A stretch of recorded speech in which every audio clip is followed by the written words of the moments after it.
कथा तुळशी मातेची.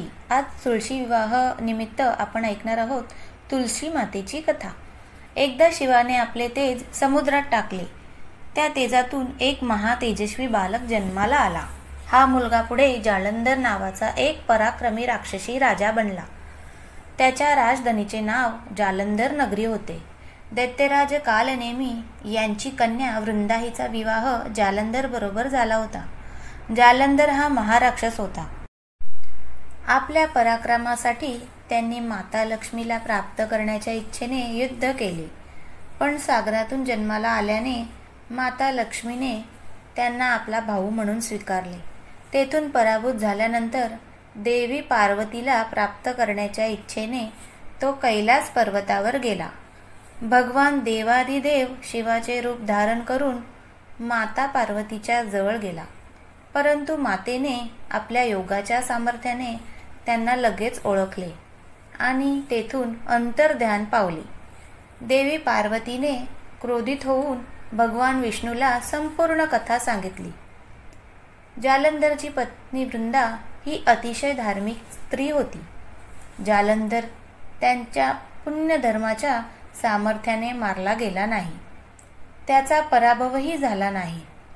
म्हणूनच जालंधरचा नाश करायचा असेल तर वृंदाचा पतिव्रता धर्म मोडणे अत्यंत आवश्यक होते.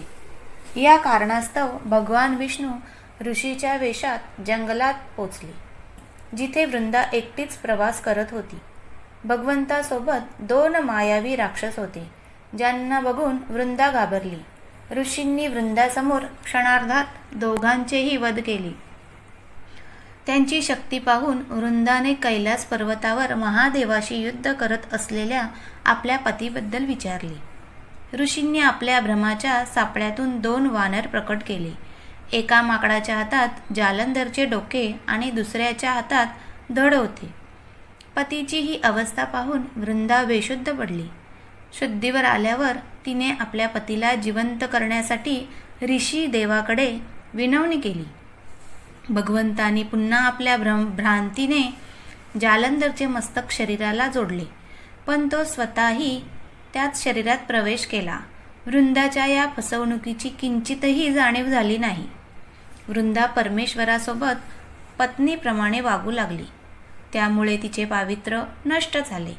हे घडताच वृंदाच्या पतीचा जालंधर युद्धात पराभव झाला. जेव्हा वृंदाला ही सर्व लीला कळाली तेव्हा तिला राग आला आणि तिने भगवान विष्णूला हृदयहीन शिला असल्याचा शाप दिला.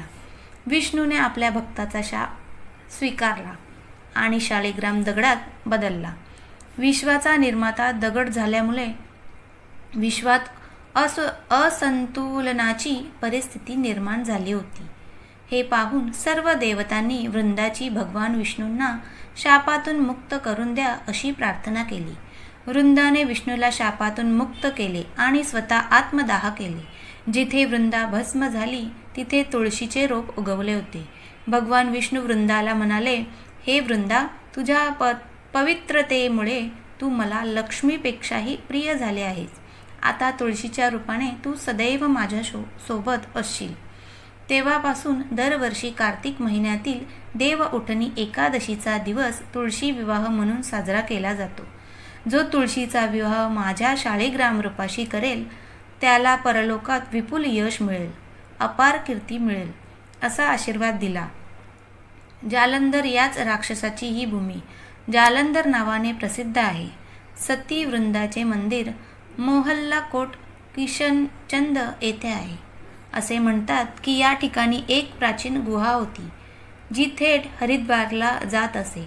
मंदिरात सती वृंदा देवीची 40 दिवस मनापासून पूजा केल्याने सर्व मनोकामना पूर्ण होतात. ज्या घरात तुळशी असते त्या घरात यमाचे दूतही अकाली जाऊ शकत नाही. मृत्यूसमयी तुळशी आणि गंगाजल तोंडात ठेवून ज्याचा जीव निघून जातो तो पापापासून मुक्त होऊन वैकुंठ धामाला प्राप्त होतो. जो व्यक्ती आपल्या पितरांसाठी तुळशी आणि आवळ्याच्या छायेत श्राद्ध करतो त्याच्या पितरांना मोक्ष प्राप्ती होते. ओम भगवते वासुदेवाय.